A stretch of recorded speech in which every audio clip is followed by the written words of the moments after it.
you have been involved in several corruption cases. How much corruption is there in Israel? And how do you fight it in your own party and in Israel? Well, you should ask a different question. What's happened to these cases? These cases have basically are collapsing, and before our eyes, there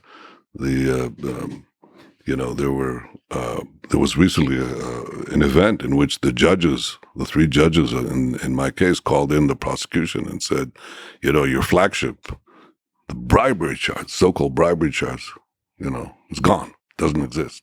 Before a single defense witness was called, and it sort of tells you that this thing is evaporating. It's quite astounding. Even that, I have to say, was covered even by the mainstream press in Israel because it's such an earthquake. So, a lot of these charges are not a lot. These charges will prove to be nothing. I always said, listen, I stand before the legal process. I don't claim that I'm exempt from it in any way. On the contrary, I think the truth will come out, and it's coming out. And we see that not only that, but with other things.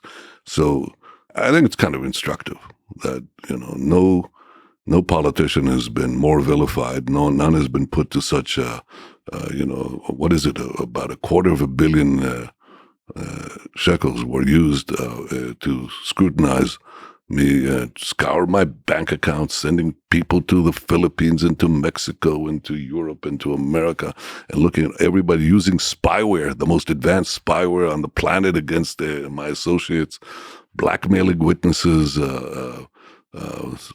telling them, think about your family, think about your wife, you better tell us what you want. All that is coming out in the trial.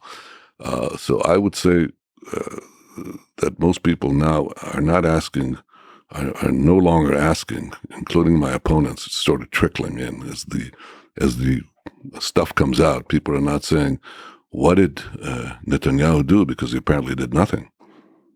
What was done to him is something that people ask. What was done to him? What was done to our democracy? What was done in the attempt to put down somebody who keeps winning elections despite the handicaps that I described? Maybe we can nail him by framing him. And the one thing I can say about this court trial is that things are coming out, and that's very good. Just objective things are coming out, changing the picture.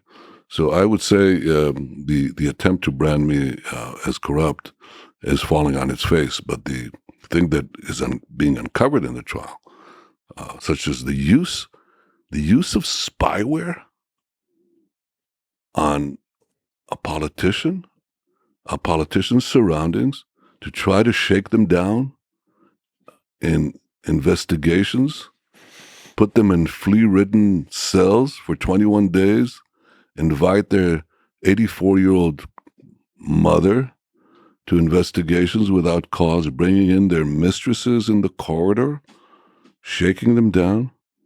That's what people are asking. That corruption is what they want corrected.